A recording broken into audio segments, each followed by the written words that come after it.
আমার উস্তাদ যখন আমারে পড়াইছিলেন বলছিলেন, শোনো শোনো, যখন তোমার মনটা খারাপ থাকবে, মনে হয় পৃথিবীর কেউ তোমার কাছে নাই, তুমি একলা একলা ভালা লাগে, কথা কয় না, ভালা লাগে, সঙ্গে সঙ্গে এই কালিমা গুলা পয়রা লইবা আর দিলের মধ্যে বিশ্বাস স্থাপন করবা।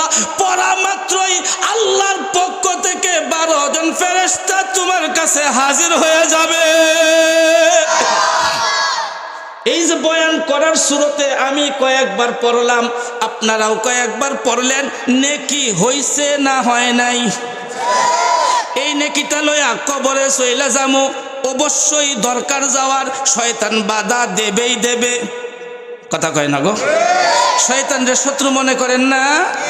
আমরা তো বাংলাদেশের মানুষ, বিশেষ করে ময়মনসিংহের মানুষ একটা কথা কয় সবসময়, যে শত্রুকে তো শত্রু মনে করি, বরং শত্রুকে দুর্বল মনে করি না, কথা কয় না? শত্রুকে তো শত্রু মনে করি, বরং কি মনে করি না? দুর্বল মনে করি না। আমার এই নেকটা নিয়ে খাবলা দিয়ে লইয়া যায় শয়তানে, আমার এই নেকটা নিয়ে খাবলা দিয়ে লইয়া যায় দুনিয়া নামক গ্রহ, আমার এই নেকটা নিয়ে লইয়া যায় নফস, বদ নফস। এছাড়াও এই নেকটাকে আমরা নিজেরাই অনেক সময় শেষ করি। নিজেরা কেমনে কেমনে শেষ করি, এই বিষয়ে একটা কথা বললেই আমি আমার আয়াতে ঢুকে যাব ইনশাল্লাহ। বলেন ইনশাল্লাহর আওয়াজ জোরে হইলে গুনাহ হবে। আমার একটা আওয়াজের ওয়াজ আছে, কইলে 1 মিনিটে, নাকি কন? এটা না কইলে ভালো লাগে না। আচ্ছা বলেন তো, গোয়ালঘরে আমাদের দেশে জোয়ান পোলাপান থাকে না বুইরা বেড়া?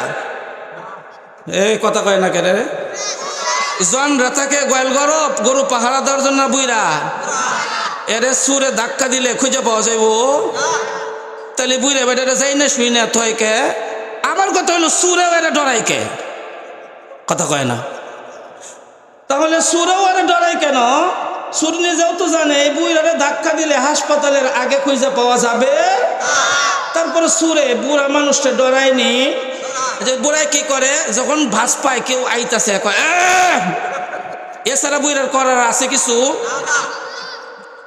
এই শুই নেই, সুর দৌড় দেয় কেন? সুরে এইটা জানে এই বুইরা যদিও আমার লগে গায়ে পারবে না, এর আওয়াজের মধ্যে যে পাওয়ার আছে, 2-3 বার করলে নাতি লাঠি দিয়ে দৌড় দিব, বড় পোলা বলম লিয়ে দৌড় দিবে, মেজু পোলা রান্দা নিয়ে দৌড় দিবে, তখন আমার পানিয়ে যাওয়া তো দূরের কথা, লঙ্গি লইয়াও বাড়িতে যাইতে পারবো না। কাজে আওয়াজে পাওয়ার আছে না নাই? জুড়ে বলতে হবে, কিছু আওয়াজে পাওয়ার আছে না নাই? কাজে মুরব্বীর হালকা আওয়াজের মধ্যে যদি চোর পালাইতে পারে, আল্লাহর নামের ধ্বনিতে শয়তান পালাতেও পারে, ঠিক না বে ঠিক? আমার আলোচ্য বিষয়ে যেটা এখন বলছি, কিছু নেক আমল তো আমার আপনার জীবনে আছে আলহামদুলিল্লাহ, কিন্তু এই নেক আমলগুলো মাঝে মধ্যে নিজেরাই ধ্বংস করে দেই। আমরা মনে করি আমাদের জীবনে তেমন পুঁজি নাই, কিন্তু বুঝি না আমার আপনার জীবনে অল্প অল্প করে অনেক বড় একটা নেকের ভান্ডার হয়ে গেছে। এই নেকিগুলো কবরের মধ্যে লইয়া যাওয়া দরকার, কিন্তু নিজের কপাল খারাপ, নিজের আমলগুলো নিজেই ধ্বংস করে দিচ্ছি। যেমন ফসল অনেক কারণে নষ্ট হয়, নিজের আমল কত কারণে নষ্ট হয়, সবগুলো বলার সময় আমার নাই, কারণ আমার পরেও বক্তা আছে। এর মাঝে একটা হলো গীবত, কথা কয় না? নাম বলতে হবে। কি বলেন কি বলেন? গীবত কি? জুড়ে বলতেন কি? কেউ তো কয় না। এর মাঝে একটা হলো গীবত। গীবত করার দ্বারা আমার আপনার জীবনের অর্জিত নেক আমলগুলো চলে যায়। হাজী সাহেবের হজ হারিয়ে যায়, তাহাজ্জুদওয়ালার তাহাজ্জুদ হারিয়ে যায়, চিল্লাওয়ালার চিল্লা গাস্ত হারিয়ে যায়, বক্তার বক্তব্য নষ্ট হয়ে যায়, শ্রোতার শ্রবণ শক্তি নষ্ট হয়ে যায়। এর মানে শুনে বলে তাবলিগ করে, হজ করে, ইমামতি করে, তাহাজ্জুদ পড়ে, শীতে কষ্ট করে, নিজে জীবনে যতগুলো নেক আমল কামাই করছি, যত কারণে নষ্ট হবে, তার মাঝে একটা হলো গীবত। কি গীবত? এটা হলো ব্লুটুথ সিস্টেম। শব্দটা বলেন, কি সিস্টেম? Bluetooth system. যখন আমি আপনার গীবত করতে লাগলাম, অমুক লোকটা খুব খারাপ, আরেকজনে বলল হ ঠিকই বলছো, আরেকজনে চুপ করে শুনলো মজা নিয়া, বলা শোনা সমর্থন করা, তিনজনেই সমান সমান হকদার। বলেন বলা, সবাই বলেন, শোনা সমর্থন করা। এই তিনজনেই সমান সমান। যখন একজন মানুষ তার গীবত শুরু করে দিল, পরিষ্কার অনেকগুলো হাদিসের তরজমা শুনাই রে ভাই, স্পষ্ট শুনিয়া লও। যখন তুমি তার গীবত শুরু করে দাও, এর জীবনের যতগুলো বদ আমল আছে তোমার আমল নামায় যাইতে থাকে। আর তোমার জীবনের তাহাজ্জুদগুলা, তোমার জীবনের ওয়াজ শোনাগুলা, তোমার জীবনের কান্নাকাটিগুলা, তোমার জীবনের দুঃখ কষ্টে অর্জিত সবগুলা ওই বদমাইশ লোকের আমল নামার মাঝে অটো যাইতে থাকে। জোরে বলেন নাউজুবিল্লাহ।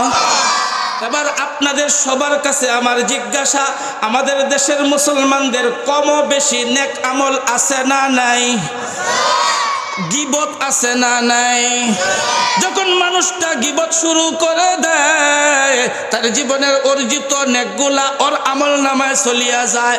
কি দরকার পড়ছে রে ভাই তোমার এই কনকনে শীতের মধ্যে ওয়াজে না আইসা লেপের নিচে শুয়া শুয়া আল্লাহ আল্লাহ বললেও তো সব হইতো, কিন্তু ওয়াজ মাহফিলের মধ্যে আসার কারণে আল্লাহর রাসূল বলছেন, আলাইকুম বিমুজালাসাতিল উলামা ওয়াস্তিমাই কালামিল হুকামা, তোমাদের উপর ওয়াজিব করলাম আলেমদের সামনে যায়া বসবা, তাদের থেকে কিছু কথা শুনবা। এইভাবে সরাসরি কথা শুনলে কি হবে জানো?